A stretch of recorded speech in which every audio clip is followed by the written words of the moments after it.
Hello, everybody. Welcome to webinar. We are going to get started here in just a minute. I'm going to just do a quick tech check.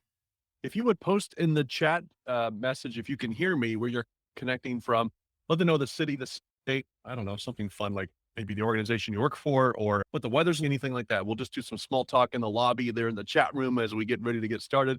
I'll play a little bit of music for us to kind of get things kicked off and give me about 2 minutes, and then I'll be back here with the content of our presentation today. Welcome, everybody. Glad you're here. All right, everybody. Welcome again. I think I got everything worked out on my end. It's good to see you. Okay, we got Portland, Oregon. We got Atlanta, Georgia, Bellevue, Washington, North Carolina. Hey, Megan. Good to see you again.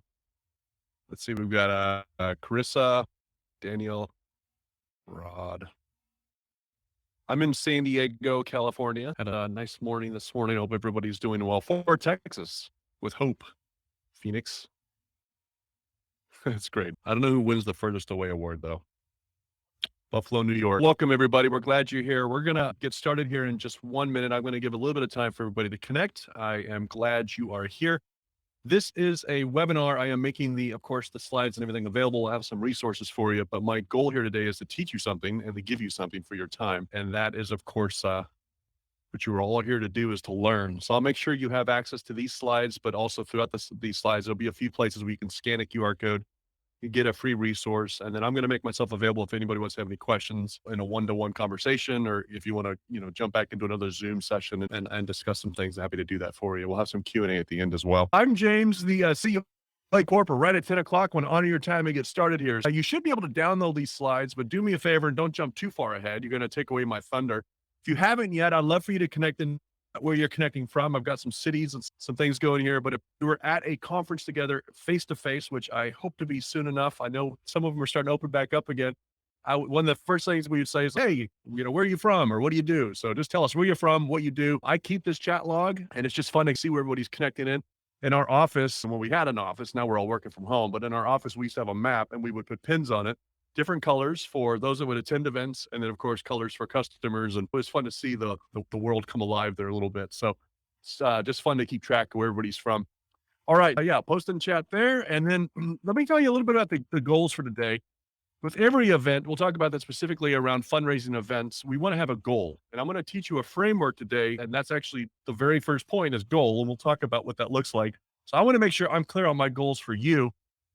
I'm going to talk a little about the iOS 15 changes that you may be hearing a lot about in the press, or some changes to consumer privacy. There's a real shift in the economy, what's called the social or the influencer economy, moving more towards the passion economy. There's quite a bit of articles written about that. I won't go into a lot of that detail, but I do want to just talk about consumer privacy and things like iOS 15, because as we talk about mobile as a strategy, or when we talk about just communications as a strategy, because it impacts email as well. Of course, that's actually the biggest impact is with email. We just need to be aware of these things so that we can address them. And then, of course, like I mentioned, I'm going to give you a framework. The biggest pain that I have found with my customers and clients over the years is donor acquisition. How do we get more donors and keep them longer? So a little bit, I won't talk a lot about myself. I just wanted you to know who I am. I'm the CEO and founder of Rally Corp. I have a background. I've got a couple of different careers over my time, but served about nonprofits for about 14 years now. And I've started a nonprofit with the startup team where it was like nitty-gritty, brass tacks. If we didn't get out there and pound the pavement, we didn't have payroll. I've lived in that world for sure. And I had to choose between marketing or development a lot of times. And what I mean by that is I could go out and get a lot of new donors, or I would have to spend my time with current donors. Like, how do I get the ambassadors to give again? So but that was a real challenge. I've sat on some board roles I've been in a position to direct some of that work, but not actually have to do a lot of it hand to hand. Although a good board is a working or contributing board. So obviously either through our financial support or our network or our raising funds in that board capacity. I consider myself a servant leader. Again, I won't spend a whole lot of time here. I've got two brands, one focused more on for-profit companies that are looking to either in the fitness world or in different markets, like they're just looking to really convert their Instagram following to consumers kind of thing. That's my consulting and my coaching work. Of course, nonprofits is my heart, my first love. If I could do anything all the time, it would just be nonprofits. I think you guys are changing the world. Just thrilled to be part of it. Okay, so about Rally Corp. Again, this is not a commercial for Rally Corp. This is a webinar. I want you to take some value We have an educate without expectation philosophy here. So not looking to sell you anything. If it's okay with you, if I can have your permission at the very end, I'm going to tell you about our product and what we do specifically and how I believe we can help you. So if you're okay with that, you can post in the chat.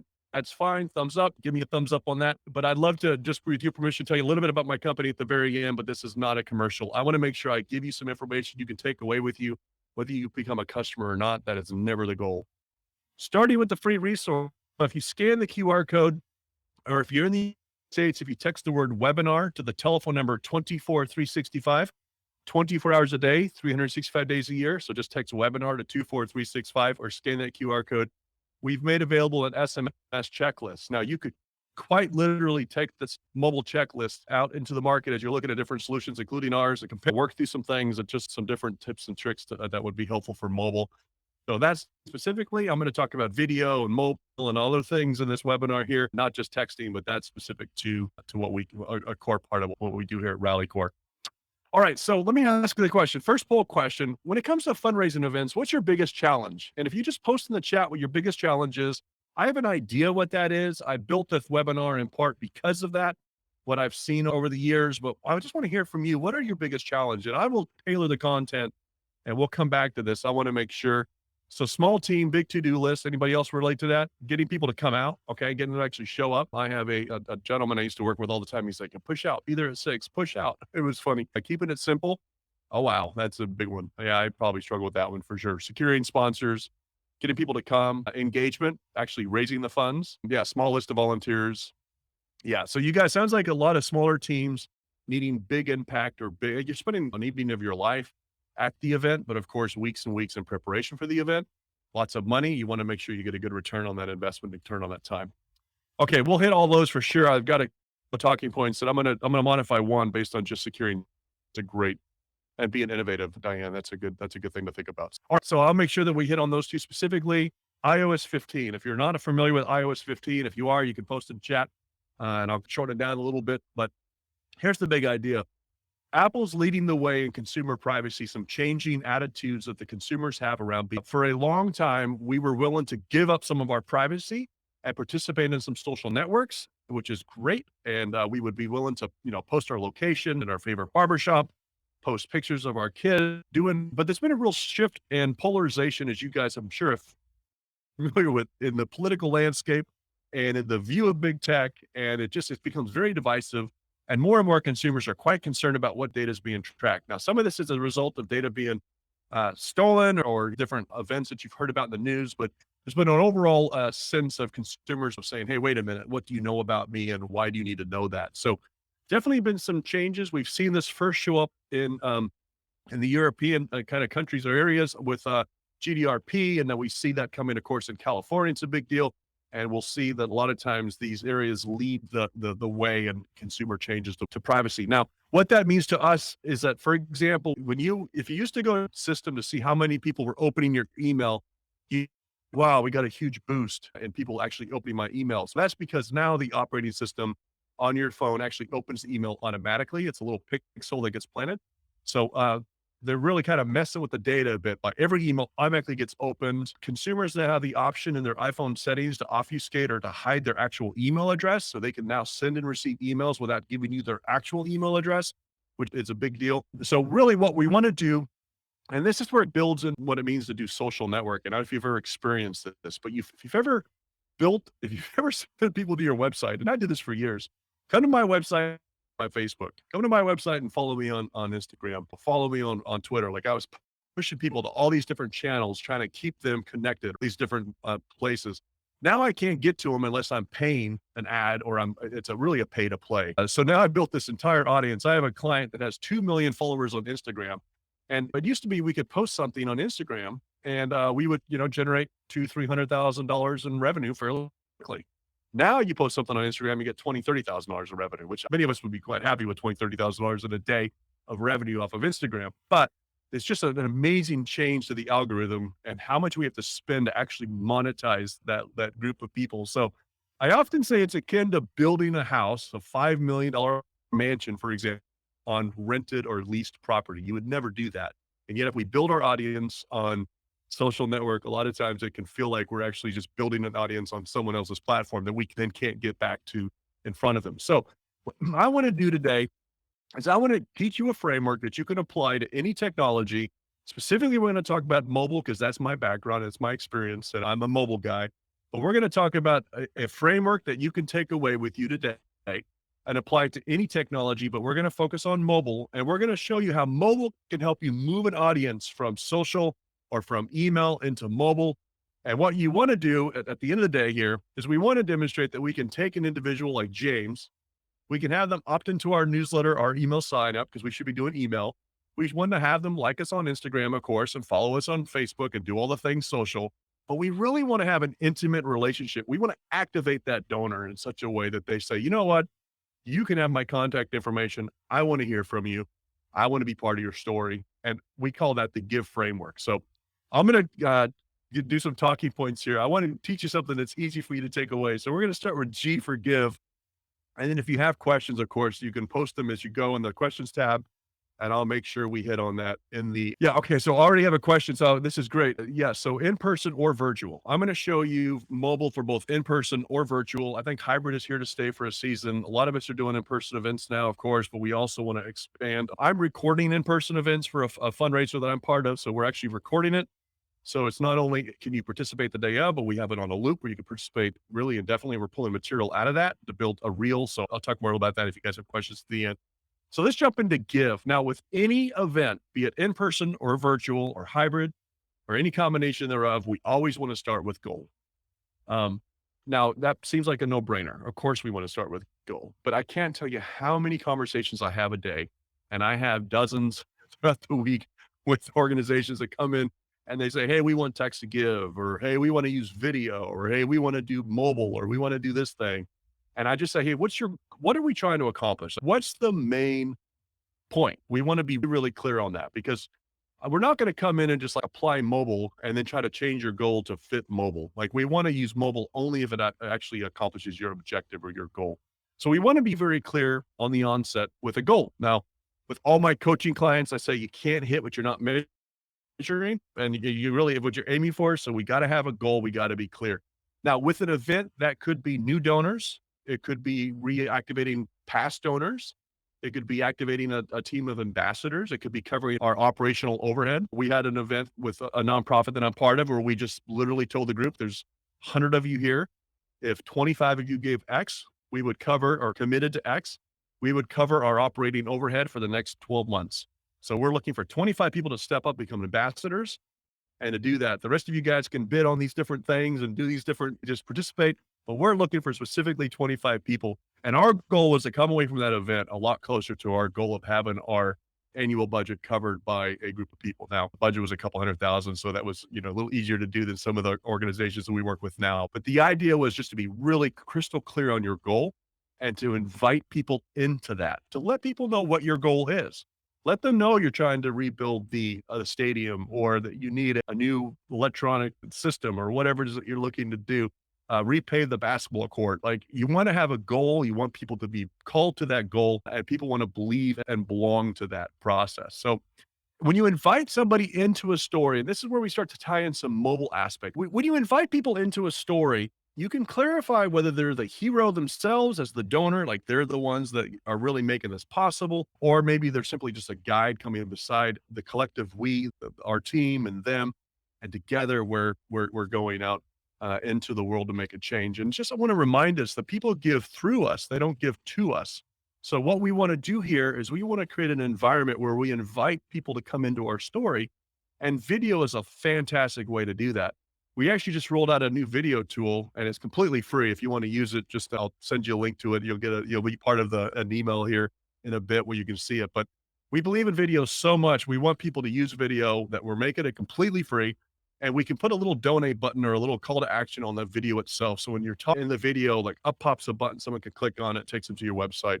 Like it's an incredible way to do that. And our next workshop next month is actually, we're bringing in a guest speaker that's speaking about just how to create a compelling little short 2-minute video in 25 minutes or less. Like what's the framework for getting up and just speaking into the camera? It's very uncomfortable for people, but how do I use video to tell a story and compel people and draw people in? And mobile's a fantastic way to do that. Now, this next term is a little bit more, it's a $5 word. I don't think it's a $50 word. But when it comes to velocity in sales coaching, a lot of the sales coaching I do or the development coaching I do, I'm always looking to create more velocity, more throughput. So if you think about it, a lot of our funnels, a lot of our donations funnel in through what's called a marketing funnel or our donor journey. And a lot of them are very constricted. They're very small. It's like we got one way to do things. We send out a letter a couple times a year. We have a couple of events a year. We have these natural touch points around those events or those letters. And of course, we're doing email and these websites, social, we're doing all these things. So what we want to do is we really want to identify as leaders, like what is getting our biggest bang for our buck? What is the most successful thing we've done? Where our top 5 or 10 donors come from? How do we, what money do we raise? That's the most money that we've raised throughout the year. And then we just want to remove every obstacle and every barrier we can, including our time and our attention. We want to focus and get very clear on where we can improve our velocity. Because if I could go from $10 a day in fundraising to $100 a day or $1,000 a day by reducing the barriers and the distraction and focusing on just where I'm getting the most velocity, incredible things can happen. Now, that looks like for me for mobile. And the reason I landed on mobile as a technology, because we could have built anything, but the reason we landed on mobile was it is the simplest product that is in everybody's pocket. I think if you just check on how many people are probably on their phones right now, just looking at things, like it's just incredible. The average professional, I think, is no more than 3 feet from their phone all day long and checks it 150 times. Like it's incredible, the statistics on mobile. You can go Google all this stuff for yourself and see like mobile is everywhere. It's how we take pictures. It's how we do video. It's how we shop. It's how we talk to our family. So if you want to be in someone's wallet or close to their back pocket next to their digital wallet, or if you want to be in their hands next to their kid's picture, then really it's going to be mobile. So for us, it's what can I do, whether it's mobile or any other technology, to reduce the barrier to help people actually connect. And I've got some examples specifically of that. And then last but not least, whether it's virtual or in person, we want to create an experience. We want people to remember our message. We want people to align with it, and we want people to be drawn into it, don't we? The better experience we can create, and by experience, it's not, I've been to galas or events where it was good food. My wife and I left and like, it's amazing food. The comedian was amazing. He was really funny. Can't believe he said that thing, a little edgy, but it was cool. It was so good to see Dr. John. And like, it was a nice event, but it was an event. I consumed the food. I consumed the experience. I loved being there. Of course, I wrote a check because I'm not going to eat their food and not give them something. But I didn't really see myself in their story. Like, it wasn't like, man, I am being equipped to really do this. Like, I'm going to roll up my sleeves and go to work for this group because I just believe in them to that level. And then I've been in other, I did a habitat build where, like, literally, if you've ever seen me swing a hammer, it's empathetic, but I did it. But like, that was a consuming experience. Like, I'm like at Home Depot the day before, like buying a tool belt and things, trying to, because I'm now Mr. Fix. But it was just a completely different experience. It was great. Like, it was fun to do something with my hands and embody that and be part of that. And it was just a completely different experience. Now, I'm not saying one's better than the other, because every organization kind of has a different type of a brand or a donor experience that they're trying to create. You got to be true to yourself, but just ask yourself, like, what's true for us, and how do I draw people into that and create that experience and enlighten them towards my cause? So the question that I want to ask you is, after your event, be it a big, fundraising dinner or a show, a comedy night, a run, a walk, a marathon, what is the primary way you communicate with donors now? Like, are you primarily just like bringing people into a space and then sending out emails afterwards? Do you follow up with video? Like, what are the different technology or means? So we have email and so draw people into what's true. Yeah, draw for your organization. Okay, yeah, you know what? Bomb is a great video. I've used that too as well. That's a good one. Loom is a free one. I can give you some other products here that are free if you guys want to look at some. But yeah, so that absolutely email, phone calls, more person events. We do a lot of mixers. Outstanding job there. Okay, so the primary way that we look at, so when it comes to the GIVE framework, here's some examples I want to actually give you that helps you like create an experience. Now, as I said, you got to be clear on your goal up front, but let's look at video as a group today. Let's make sure that we really capture videos, not just to share videos about our cause, but to draw our audience in. Because if you can think about the power of having a room full of people take out their phone and do something on their phone in the moment, to either record a video for your social or to record a video or to make a statement about how they have been impacted and to be able to submit those videos to you for you to use all year long is an incredible idea in bringing in people and creating that experience or drawing them in as an option. We've also seen organizations just distribute playlists. They'll have like a virtual run or even an in-person run, and they'll want everybody listening to the same playlist. So with mobile, I listed out one day with my kids who are teenagers now. What are the top things you guys do on your phone? I compared it with my wife, and I don't know, I came up with like 47, 48 different things that we do on our phone, but a lot of it had to do with like maps. Like I use my phone all the time, find a place to eat and get there, listen to music. I'm a book guy, so I buy stuff on Amazon. So my point was, is I was looking at things that I'm already doing on my phone that would be very natural for me to take out my phone and do it with you. I want to listen to music. I want to get the book list. I want to get a to-do list, the directions to the event. I want it on my phone because I don't want to have to go get it. Like there's just different things that we can do. And then of course with email, or the texting, there's an immediacy. We could talk about that specifically. Won't spend a lot of time on this slide. You can download this slide if you'd like to keep this statistic for your board or your team, but average text donation last year was $135. It actually looks like it's going to be a little higher than that now. We're still running some analysis on that, but the open rates are still very effective. Click-through rates are very effective. Our text messaging opt-outs right now are less than 5%. They're actually 2.5%, so a lot less than you would think. So usually when people say, well, I don't want to burn my list, I don't want to hear from me. Evidence, the data does not suggest that. More and more people are opening text messages, clicking on links and participating. Actually, it's actually preferred if you do it with class, and we can talk about that if you specifically have questions on that.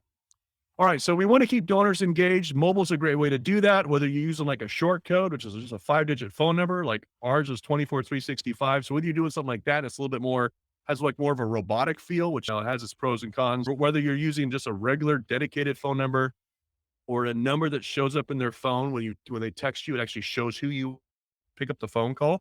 I'll show you an example of how we do that in a minute. But what we want to do is we want to get a texting relationship with our customer or with our donors so that they can really begin to interact with us and stay connected to our cause, where there's an immediacy or an urgency around that. And there's some different ways that we can talk about that. Now, a question I often get asked, and I can see a question already coming in on this, so I appreciate it, because this is like, when do I text? And again, this isn't just texting, but I wanted to throw this slide up because I get asked the question all the time. Send thank you. Send a video thank you. Texting it before you call someone. I have major donors in one of the organizations I work with, and they're not gonna click on a link and donate. That's just not what they're gonna do. But there is an expectation that I will call them and have coffee or connect with them or update them on our capital campaign or whatever it is that we're doing. I text them before I call them because I've found that if I just call them, they don't answer the phone. But if I text them ahead of time and say, hey, Bill, is James looking forward to our chat? Is now a good time, or should I call you after 3? So again, just different ways to draw in and further and reduce the barrier so that I'm not just playing voicemail tag with these people. I may ask a question. Hey, Bill, I saw you and Sarah were headed to the Cayman Islands this weekend. Are you planning to be back on Tuesday? And can I call you on Wednesday? Or what did you think of our event last week or last year? What are things that we can do? Whatever. So again, we've got 125 templates as part of our platform. We try to do a lot of that thinking for you because you can get stuck on that for sure. Here's some examples. And I'm trying not to go too fast. I want to be sensitive to time, but I want to give you guys some actual examples that you can use. We've got the Salvation Army that uses our platform here, and they'll do like radiothons, telethons and radiothons where they'll like display a thing on there. That coffee cup is actually sitting it was on my desk. I took it off. I was going to show it to you, but it actually works. If you take out your phone and scan the coffee cup, it's funny. I've got another version of that has a play. It looks like a video player. It's like a kid sitting on a bench, and it looks like I did have somebody on Fiverr do it for like $30. So basically they made an image that has a QR code on it, but it's a child sitting on a bench and it looks like a video. Look, you want to pick the coffee cup and put the play button, but you can't. But if you scan the QR code, it plays the video. So that's kind of cool. So again, just different ways to draw people in and make it more memorable. And then of course, Christmas cards, there's just basically what you want to do is you want people to say, hey, you know what? I'm going to take out my phone and I'm going to text. I want that playlist. I need directions to the event. I want to capture a video. And here's our little video tool I talked about, where you can push a button right inside the video and take people to a landing page. But what you want to do is you want to find out, like, why would someone take out their phone? That would be very natural. And you want to experiment. It's not like everybody's going to do it, but you want to say, hey, if I could get 10, 15, 20%, 30% of my audience on social or even in an event to take out their phone and engage with me, like what would that do if I could start warming those people up and start keeping them more more connected. We have causes that are more on the faith side where they'll have like prayer teams, like join the prayer team. I work with a homeless group. So we have like volunteer messaging. Can't tell you how many times we feed 200 people once a week at this parking lot. And I can't tell you how many times we get there and, oh man, we're out of paper plates or, whatever. So if I could just text a group of people and get somebody to take care of it on the way in, and somebody will say, hey, I can stop by and pick it up. And someone will say, hey, I'll pay for it. I just Venmoed the money. So whatever. So it's just a way to keep people more immediately connected to the cause in real time when we need them. And I did that by building the list over time. Obviously through video, putting a pin on the map of what park we're meeting in or where we're at is pretty important. Video goes a long ways to capture stories. This is a huge piece of mobile, and our focus as a company now is focused on video. And whether you deliver video through text message or through email, it doesn't really matter. We just want to use video to draw people in. And listen, if you take one thing away from this time together, what I hope I can get you to do, and it's uncomfortable, I know that, but I hope I could get someone in your organization convinced that if they just pulled out their iPhone, went for a walk outside today around your neighborhood or in your parking lot of your organization, just pull out your phone, record a 1 minute appeal. Just tell us who you are, what you do, and why it matters and how we can get involved. That's it. Just record that little video. I'll have a thing that you can submit it to here in a minute. I'm calling it the wall of love, but I'm putting all the videos on a wall of love and everybody can go watch them. They're not cool to watch. It's good for me to remember that these are people behind these videos and what they're doing. But just, tell us how we can get involved. And then whether they click on the button, go to your website, or whether they, whatever. We just want people to just use video just to tell a story. You're the best part of your cause. The work that you do, of course, but you're like enabling people and creating agency for people to give through. And we just want to make it really, really easy and inspire you to do that. Because anyway, people are posting videos about what they're eating for dinner. They're not doing the work you're doing. They need to see your face. They need to hear about what you're up to. All right. So with that email, we can email it, of course. And by the way, most emails are open on mobile. I don't know if you know that, but that's 62% now from a recent study. I used to think it was like 50 something percent, but 54% of websites are viewed on mobile now across the globe. And then 62% of emails are actually opened on mobile, which means if your emails are not optimized for mobile, either inviting people to the event, during the event, or after the event, people are likely not responding to your emails. And now with iOS 15, you won't actually know how many people are actually opening your emails. So video is a very compelling and engaging way to do that. Somebody mentioned BombBomb is a great tool I used to use. Loom is free. Rally has an email tool now. So there's a lot of different options out there. It's not hard to do. It's mainly just getting out there and getting past that comfort zone of saying, hey, you know what? I want to put my face in front of people. Doesn't have to be overproduced. Just be real. Caller ID during the events. What we often will do is when someone signs up for an event, I'll send them a thank you text message. And in the thank you text message, I'll say, hey, be sure to add us to your phone so we can communicate with you moving forward. There's a little link. You click on the link. It drops in the contact data in their phone. The benefit of that now is when I call them, my caller ID shows up on their phone, which is huge. So it shows the name of my foundation instead of just like a blank phone number or, spam, risk of spam. You've seen that on your phone, I'm sure. So an unregistered number that is texting and calling a lot of folks will automatically get assigned a spam classification for some of the different carrier networks like AT&T or Verizon. There's a whole 10 DLC or 800 number registration thing. I'm not going to get into the technical pieces of that, but if you're doing text messaging, you got to make sure your vendor is aware of these things because if they're just texting through like your CRM, you're probably showing up as spam and most of your messages may actually may not be delivered, especially if you're using something like Twilio or with some of the backends that people are used to nowadays. So the key here is to make sure that when you call, people pick up, or when you text, people see your name.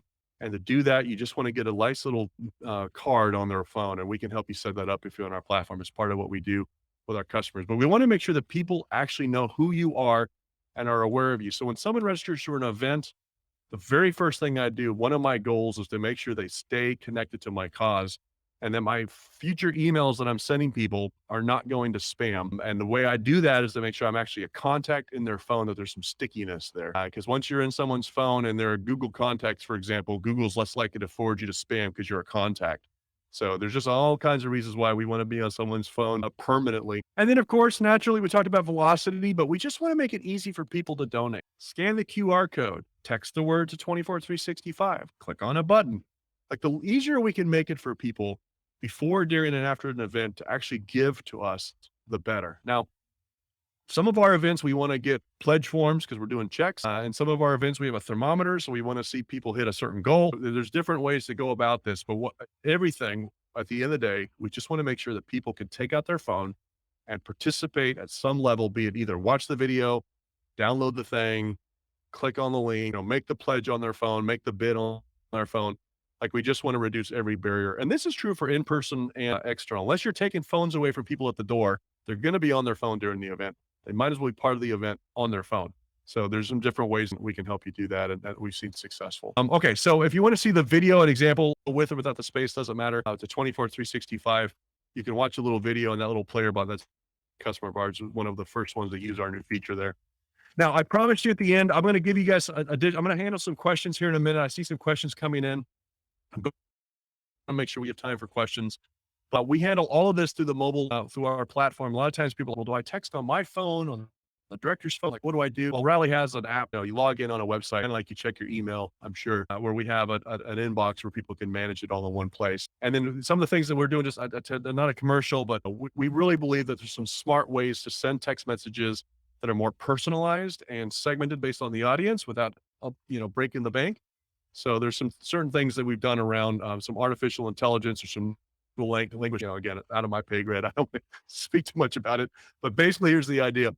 If you send a text message to 1,000 people and 100 people opt out, we should know that automatically, and we should be able to identify why that might be, and we should be able to fix that. So, or somebody replies with an emoji of a middle finger, the system should alert us to that. So Rally's building a smart tool to look at, okay, what's working, deliver 20,000 or 20 million text messages a month across 8,500 organizations. And what can we learn collectively in doing that? What messages get opened? What messages get clicked on? How much money is raised? And of course, all that is through the Rally platform. And the last thing I'll say is we provide 125 different templates, online courses, and monthly workshops. We work with just about every CRM out there. So if you're using Salesforce or Classy for fundraising, we have over 150 different CRMs we integrate with. We don't provide our own our own processing. We do all of that through the current systems that you're using. So if you want to join one of our workshops, you're welcome to do that. And then we have a special offer for you. But I don't want to make this about a commercial. I'll just give you this slide. You can download it if you want. But yeah, you would happy to take 50% off your first month. Okay, so now there's the checklist one more time. I'm going to jump into some questions. I saw several come through. Let me click in here. So somebody asked about Google Voice. So if you could drop in and kind of tell me a little bit about what you're looking to do. Okay, how do we create a contact card? So if you're on the Rally platform, just when you log in the Rally platform, next week or the week after, there'll be a new little feature there that we can actually create one there. Until that's there, there's a support chat. You can just drop in a support and ask them to do it for you. They'll create one for you pretty easily. And then of course the Google Voice is around the contact card. Oh yeah, okay. So with Google Voice, I can create a contact card and just text it to people through Google Voice or my phone. We're talking about like, how do I get it in 1,000 phones all at one time? So it's more mass texting. Not something I want to do with Google Voice. I want to do that with a platform like Rally Corp because I can queue up the message, insert someone's name, and send a personalized message from a dedicated phone number. They can also take a phone call, by the way. I wanted to send a message out to people. Okay, yeah, make sure that, and a lot of phones, especially if you're using Google Voice. If you're using Google Voice for phone calls, most carriers know it's assigned to a batch of number Google Voice. So Google Voice, product online, like Just Call, a lot of these tools pull from a batch of phone numbers that are publicly available for registration. Within that range of phone numbers, someone's using it for spam. And so that entire batch gets assembled as spam. That's why you got a dedicated phone numbers or a number that's registered properly for texting or a toll-free number that's registered for texting. Spammers are not doing grabbing these free services. So if you're sending free messages on a free service or you're making free phone calls, so is the guy down the street sending spam, and you're going to be looped in the same group as that person. So that's true for all kinds of things that are being used, the technology you're using, but also if you're setting like Bitly or those kinds of link shorteners, if you're familiar with that is. I have a whole thing on my YouTube channel about that. But yeah, absolutely. You just got to be aware that, hey, if you're in a buck free, you're probably getting categorized with a bunch of freebies, which are spammers, and it's showing up as spam, and it's affecting your pickup rates for sure. Okay, so let me jump over the questions tab. I saw a few come in. Rod, I just saw the question about a team member joining the presentation. If they weren't able to join, I do have the recording, but they can stop by our website and still register for it. I'll make sure that's available to them. So if you want to email me, James or Rally Corp, I'll make sure they get a login to actually watch the presentation. All of you should get a link to the actual presentation to watch it after the fact if you register today. Okay, One of the questions I had is on compliance. It comes up all the time. Obviously, when you go to tech, and the checklist talks about this a little bit, and I have another workshop I do just on compliance. But here's the big idea with compliance, and I'm going to go actually a level above compliance because there's the letter of the law, and then there's the spirit of the law. So let me just tell you, I would want, and as a nonprofit guy, what I would expect our team to adhere to as a level of standard is actually above just compliance. Okay. I want to make sure I'm communicating on brand and on point in a meaningful way. And I want to make sure that if I'm messaging someone, that I'm able to receive their replies in near real time, as quickly as possible, and that someone is responding to those. I would not send out a text message on Friday and then not check the inbox until like, that would not be a great experience for a donor. It doesn't mean I have to work the weekend, but I just want to be aware of the time of when my messages go out. And I want to make sure that there's an actual human on the other end that can receive those messages and respond to them. I want to make sure that the phone number, it actually rings another human being. Like so many texting tools out there don't allow call forwarding. And if you get a text message from a phone number, it's really frustrating to not be able to call them. I want to make sure that they can opt out. They should be able to reply with a stop or a quit or a thumbs down or an emoji of a middle finger or whatever. And the system should either know what to do or it should raise my attention so that I can click on a button and then I don't want to I'm not buying lists to text people. We're not talking about going out and getting a list, 1,000 people off of online. We're talking about ways to draw people in for an actual, they want to hear from me. I want to talk with a pro. So that's what we're talking about with the different ideas here. Sharing playlists, distributing videos, having people take a text to donate and then thank you at the end of their donation. But there's a reasonable expectation if a donor gave to your cause in the last 12 to 18 months. Yes, I've seen organizations text people from 5 years ago, and you maybe can pull that off. But I think the key is to warm up a list, to move people from Facebook or Instagram into an email list, and from an email list to text, and from text back into email, but to build a more touch with donors and recognize some donors. What if it's 5%? But what if a percentage of your donors actually prefer to communicate over mobile and would appreciate getting a map link on their phone to your event? Like, what would that do if you just created a little better experience for your donors to say, hey, here is where we're going to be. Here's parking instructions. Here's your packing list. Here's whatever you need for the event. We're looking forward to seeing you there. If you need anything, my name is Becky. Apply this message on it. This is monitored by. That's totally different than getting a text message that says, give here, click here. There's not a human on the other side of that exchange. And we really believe there should be a human on the other side of that exchange, which is why we call it personal or human-centered texting experience. Now, as far as compliance is concerned, first-party data, it's got to be people that know you or recognize you or have given you their number and have opted into some level of communication with you. Now, with nonprofits, you get a little bit of a path because there's an expectation. If I donate, I expect to hear from you. But again, not 5 years ago or 5 years from now, more immediate, more real time. But nothing better than getting a thank you video from the director that says, hey, thank you for your gift. It could be personal or it could be something you record for everybody. But thank you for your gift. We're on goal. Or this is where as soon as I make a donation, getting that in real time is like a dopamine hit. We want to give our donors dopamine hits. So we want to be able to communicate with them in real time as quickly as possible, as close to the event as we want, so that if they've donated, we thank them. If they participate, we draw them in. If they're drawn in, we keep them. And then we just continue to rebuild that over and over again. Okay. So as far as the questions are concerned, let me see here. I saw one more chat come in on a question. So give me one. Okay. Okay. Yeah. So put the chat asks about stop on text. You can just simply at the end, if you're using a tool like Rally's platform, it's got to be a tool that honors the word stop. And really, you shouldn't be texting people at scale without that compliance, because that is a piece of compliance. It should automatically handle the word stop. So you just, at the end of the message, you just include, stop to stop, help to help, and the system should automatically respond to those two commands or keywords. If you're using the Rally platform and you select a certain size list, we automatically include it, because we can get in trouble if you don't include it. So you better believe we include it on certain size messages or from certain types of phone numbers, like short codes. We have to include it. We can get in trouble as well, which is an important fact, by the way. You want to make sure that your organization can identify you and hold you harmless if you're following the rules. They should be able to educate you on that and make sure that you're actually compliant. So if you're using some third-party freebie, or if you're trying to do it in Google Voice, I'm not sure that anybody will necessarily complain, but you definitely want to make sure that you can check the box that you're doing all the compliance stuff. That's a vendor like Rally. That's our job, is to make sure we're making sure that we're keeping you out of some hot water because we all get in trouble and they come after us, not necessarily just you guys. Of course. Okay, so the key for mobile. Somebody asked us a question here on let's see, the donate emails. How hard is to get the donate button on emails? Chad, great question. So it depends on like emails or not. Rally snippet of code with the video that you can just embed in your email, assuming you're not sending on that a bit. Pretty straightforward. If you're already sending something through like MailChimp or Constant Contact, most of those tools support that for you. Okay, what we definitely want to do here, and I'm just going to go back one more time to a key slide. If you guys would bear with, and it's this one here around sharing videos, playlists, and directions.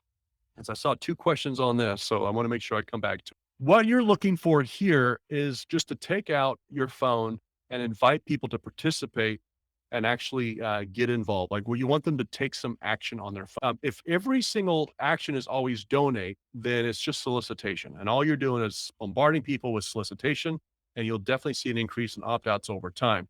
What we want to do is we want to be helpful. We want to create a pattern, maybe it's 4-to-1, where there's 4 messages that are helpful, informative, or keeps our brand in front of people, and then 1 message that is a solicitation. Stop bombarding people with solicitation all the time. That's what increases the opt-out rates, which is the question.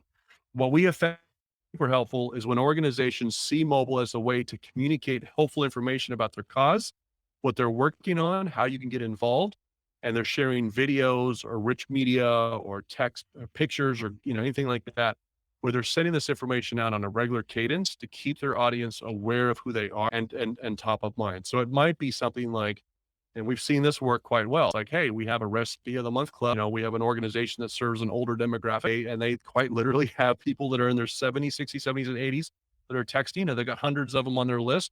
But the founder has found that the best way to keep that audience engaged, is to keep like sending out recipes and suggestions, and hey, if so and so has this, hey, we need a new piece of equipment for our facility out in Cullen County or whatever. So it's just like building this list where it's not. They really, at the end of the day, they believe, and they are, in fact, texting with the executive director, the founder, and the team. It's just that she doesn't have time to manage that inbox. So her team is doing it for her. And it's just an administrative kind of person. So she's sending out the messages and then she's handling the questions. And then job is to go to the executive director, the founder, and say, hey, here's 5 or 6 questions that came in yesterday, or 4 or 5 things that I need your response to. And then she'll personally respond to those or tell them how to respond. Okay. So it's just the idea of like creating an environment where you're communicating with people. That works really well for that organization because that's on brand. That's what they're about, is kind of keeping people connected to their cause. Now, that's not going to work for the YMCA. YMCA is on our platform, and they simply just want to say, hey, facility closures, sign up here. Updates to the yoga class, sign up here. Get register your kids for camp.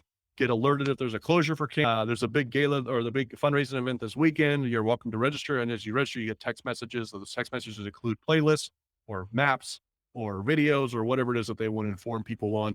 But to them, it's just a communications tool like email. And they're simply just building their list and getting people to be aware of everything from facilities to schedule changes to whatever. Now, our text messages, I'll just end with this and then we can take any other questions. But we sent more text messages in the first 2 months of the COVID-19 outbreak. If you guys remember March and April of 2020, we sent more text messages in 2 months than we had sent the previous year combined. Think about that. In 2 months, we sent more messages to our platform than we had the whole year combined. And what we saw was an incredible increase in participation because what organizations were doing was they were informing their audience as to shifts in their fundraising schedules. That was coming into a big season where people were beginning to register for their May, June, July events. And they were letting people know, this is what you can expect. This is what how we're communicating with you. And this is what we need from you during this time. This is how you can get involved and stay involved. Some of those text messages were just very simple. Hi, Jane. This is James from I just want to let you know that we're on top of the schedule this year. You'll get an update by email here shortly by the end of the week. If it's okay, we'd like to communicate with you on mobile as well. We're looking to activate our group. We want to stay in touch, right? So communicating those ways, and it was just fun to see organizations really stand up new communications channels and to continue to build those throughout the pandemic. And they're not going away. Once they kind of establish that communication path with their donors base, they continue to do that. And those are the organizations that are quite successful around Giving Tuesday because they already have a nice audience of people that they can activate or we call rally. They can rally people when they have a particular need or a cause. Even if it's a small list, it's good to just activate that group of people. Okay. All right. So that is the presentation today in the webinar. I hope you got some helpful information out of this. The key is to remember the GIVE framework, set your goals, create, and I'll just bring it back up here so you can see, invite folks to participate in that goal, reduce the velocity as they're participating, or, increase the velocity rather as they're participating, to remove that barrier so people can participate more effectively, and, remove all the barriers so people are not getting stuck on that, all the friction is out of the way. And then of course, really, really good experience. And then at every touch point, be it through your goals, your invites, your velocity improvements, or your experience, ask this question: if I were a donor on my phone or as a person, like, what would be a natural thing for me to do? Is it taking a phone call, making a phone call, taking a picture, sharing a video? Like, what is it? Donating? Like, what is the most effective thing I can do in this relationship just to maintain that conversational aspect of what we're doing as a cause? Okay. So thank you everybody for coming today. I appreciate the time. The questions were fantastic. I think I hit them all. If you think I didn't catch, I just got my final alert here. I want to be sensitive to everybody's time. So that's a wrap for today. Thank you for your participation. I'm James at rallycorp.com. If you text the word James to 24365, if you're in the US, just text James 24365. You'll get my V card or my business card to your phone. And that includes my cell phone. So you can have my number because I'll have your number. I won't spam you, but I just wanted you to have my number because I have your number. Okay. All right. If there's anything else you guys need, James at rallycorp.com or text James 24365. Thank you so much, everybody, for your participation in these webinars. We are going to start doing them every Thursday. Kind of been sporadic with them. I just hired a marketing person to kind of help me clean up my act because I need to clean my act. He's encouraging us to do the first Thursday of every month. So next month we have one on actual use videos and different frameworks. And then we're doing more intimate workshops with our customers every 2 weeks on Wednesdays, completely optional, of course, recorded.